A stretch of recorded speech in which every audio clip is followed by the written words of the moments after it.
bawasan nyo yung ninanakaw nyo sa DPWH at ilang pang mga proyekto ng gobyerno na agad nyo nilalaanan ng pera kasi doon minanakawin kayo. Yung 60 billion, hindi po ba yung katwiran girl na sinasabi na sandali lang kasi nga ginamit yan sa paggawa ng tulay na sa ganun daw po makatawid yung pasyente patungo sa ospital. Halimbawa, nandoon yung pasyente, hindi makatulay, walang road. Paano kung makaka-reach doon? We have to use some funds na para maiabot at health connected yun kasi yung mga tao nandoon sa lugar na yun, hindi yun maaabot ng PhilHealth. Inong ganong pangangatwiran na baluktot na po, pero ginagawa pa pong katwiran na para bagang ginagawa ho tayong mga tanga. Mahirap kasing ipagtanggol yung klaro na po na mali, illegal, ay hindi talaga tama. Kasi yung common sense po na sinasabi nga nitong mga bright, yung mga evil genius, na sumobra na po ang kasakiman. Yan po talaga basically ang pinanggagalingan ng lahat ng ito. Greed! Ano ba yan? Ang tatakaw nyo? Sobra na po, sobra. Kaya nga po sabi nga ni Father din kanina na mauwi tayo sa unconstitutional means to change the present government. Sorry po bato-bato sa langit po, but definitely siguro ho naman hindi magtatampo itong mga magnanakaw sa Kongreso na pinag-uusapan natin to ng masinsinan kasi po ito na nga pong kinasadlakan natin, di ba? Sino ba may gawa nito? Di kayo, di ba? Kasi nga hindi po nag-moderate. Sumobra na po ang kasakiman, hindi lang po sa power kung hindi po sa pera. Sumobra na po ang kasakiman. Yan po talaga basically ang pinanggagalingan ng lahat ng ito. Greed! Ano ba yan? Ang tatakaw nyo? Sobra na po, sobra. Kaya nga po sabi nga ni Father din kanina, dumating sa punto, so alam niya na nagkaroon na ng mga attempt at mga usap-usapan nga na mauwi tayo sa unconstitutional means to change the present government na hindi daw po naman din dapat pinapayagan. Ito lang baby girl ha. Bago tayo tumuhay po sa ating pabida at ilang pang importanteng issue, girl, kung mamarapatin mo lang ha. O sige, anong gusto Gusto lang mo? akong itama. O sige. Kasi yung common sense po na sinasabi nga nitong mga Bright boys. evil genius. Oo, you call them bright boys. Yung mga evil genius. Na alam niyo ho yun, mahirap kasing ipagtanggol yung klaro na po na mali, illegal, and hindi talaga tama. Di ba yung pong usapin mga kapatid nung paggasta nga po sa PhilHealth? Correct! Yung 60 billion, hindi po ba yung katwiran girl na sinasabi na sandali lang kasi nga ginamit yan sa paggawa ng tulay na sa ganun daw po makatawid yung pasyente mula sa kanyang pinanggagalingan patungo sa ospital. Di ba? Kung aabot pa siya sa tulay, yun ang mahirap doon. Kung buhay pa siya. Kung buhay pa, hindi ba? Sinong tatawid dyan? Oo. Opo. Inong ganong pangangatwiran na baluktot na po. Pero ginagawa pa pong katwiran na para bagang ginagawa ho tayong mga tanga para humagamit daw yung pera sa health insurance sa mga Pilipino ipinantayo ng kalsada at tulay. Kasi nga daw po para daanan ng mga ambulansya patungo mga kapatid sa mga ospital.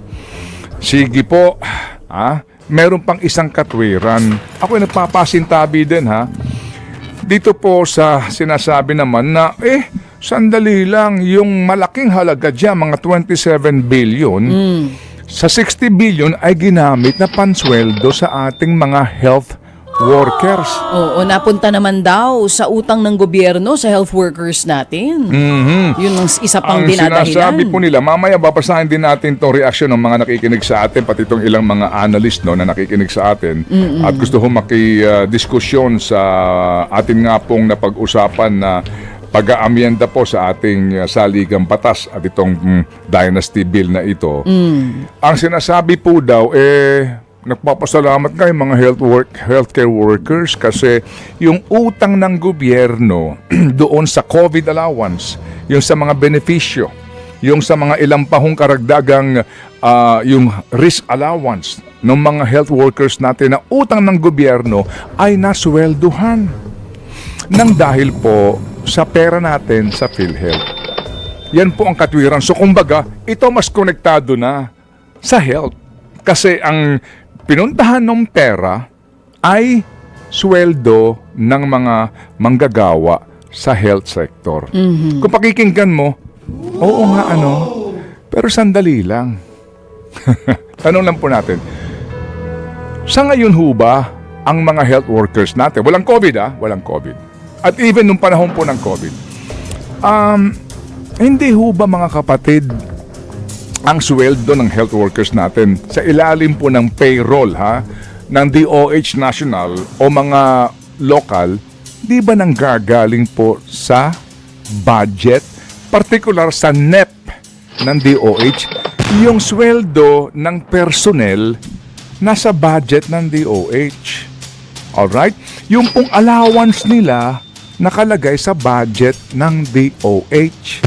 So kung may utang ka sa manggagawa sa ilalim po ng DOH o maging sa mga lokal po na mga health workers natin na andoon sa budget ng kani-kanila pong health budget sa lokal o sa DOH. Meaning, payroll ng DOH. Wala pong nakasaad sa batas sa ilalim po ng Universal Healthcare Law o maging sa mga provision po nitong batas na pinanggagalingan po ng portion ng pondo ng PhilHealth na kapag nakakolekta ka ng excise tax on sugar sweetened beverages o kaya po nakakolekta ka ng excise tax sa tobacco o sa alcohol, ay dapat swelduhan mo ang mga manggagawa ng DOH. Wala pong ganon dito. Hindi po ba? Kasi po, ang pera na para po sa PhilHealth ay para klarong-klaro. Babasahin ko po yung provision ng batas mga kapatid na nagsasabi kung saan po dapat napupunta ang reserve fund ng PhilHealth. Specific po ang provision ng batas na ito. Walang sinasabi kasi po di ba ang katwiran po ng mga evil genius dito ay common sense. May reserve fund sila, hindi ginagamit, gamitin natin sa pangangailangan ng bayan gaya ng kalsada at tulay at flood control project kasi nga binabaha, baka makakasakit yung Pilipino. Iwas Hindi po ba? leptospirosis ba? So reserve fund, ano ba ang sinasaad sa batas Ano nga ba? na lumilikha po sa PhilHealth under the Universal Healthcare Law? Ang sinasabi po sa batas mga kapatid, kapag merong reserve fund ang PhilHealth, specifically, maaari mo yang gamitin para palawakin ang serbisyo sa mga miyembro ng PhilHealth, direct or indirect contributors. Palawakin, padamihin ang serbisyo, or babaan mo yung monthly premium amortization. Dalawa lang specific. And then, pwede ka maglagay ng investment sa mga particular na mga maaari mong lagakan, bonds for example. Klarong-klaro mga kapatid sa provision po ng batas. Is that Section 11? Specific po iyon, baby girl. Ito ba yun, yung Section 11 na sinasabi Ano ba mo? sinasabi dyan? Sabi ng Section 11 of the UHCA requires PhilHealth to maintain reserve funds up to a ceiling of 2 years projected program expenses, Okay. and explicitly provides that the excess of the PhilHealth reserved fund shall be used to increase the program's benefits and to decrease the amount of members' contribution.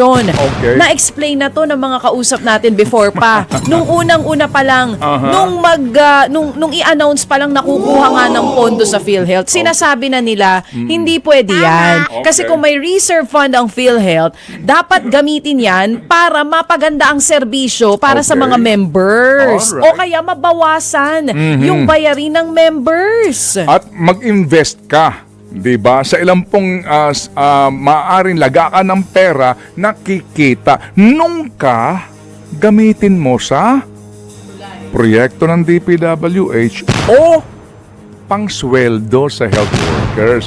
Di ba? Klaruhin lang natin po ito, ha? Mawalang galang lang po, wag ho tayong palilito. Walang kaugnayan yun sa PhilHealth, yung sweldo ng health workers. Yan pong kakulangan na iyan, kakulangan ng pambansang gobyerno kasi sa NEP nila nakalagay na yung sweldo. Ibig sabihin, tinipid nila yung health budget, DOH, sa halip na ponduhan coming from dapat DPWH ilagay sa DOH budget na mga pangsweldo sa mga health workers. Hindi. Ha? Tinipid nila at doon nilagay sa mga flood control. Doon nilagay sa mga pagkakakitaang proyekto. Yung may bumuo ng budget na pinirmahan naman ng presidente. Yung utang na yan, hindi utang ng mga PhilHealth members yan. Utang yan ng DOH. Gets po ninyo? Ang linaw, right? Yes. Opo, kaya Oo. please, Utang ng wag po DOH tayong sa healthcare magpapauto. workers. Nililito po tayo, nililihis eh. Huwag na silang mga twiran po kasi nga baluktot. Hindi po tatayo kasi wala naman dito nakalagay eh. Hindi po ba? Uulitin ko ha. Opo, yung utang pa daw hanggang ngayon, baka na naman kalikutin nyo yung PhilHealth. Hindi po eh. Ponduhan nyo yung DOH doon sa kanilang pangangailangan sa personal services. Bawasan nyo yung ninanakaw nyo sa DPWH at ilang pang mga proyekto ng gobyerno na agad nyo nilalaanan ng pera kasi doon minanakawin kayo. Wala ka kasing kickback sa sweldo ng mga manggagawa sa DOH. Kaya hindi pinopondohan. Hindi ba? O eto pa. Oh, sige. Birahe, partner! Nakikinig siya Papa Chet Pastrana ng Dubai, ha? Nasa Dubai. Ay, Pero sorry ang po, sabi niya, birahe mo pa. Hindi, magpakatotoo tayo dito, di ba? Oo. Nililiwanag Na para bang kasalanan pa ng PhilHealth members sa di napasweldo yung healthcare workers. Anak ka ng At doon nyo sa pera namin kinuha. O eto pa.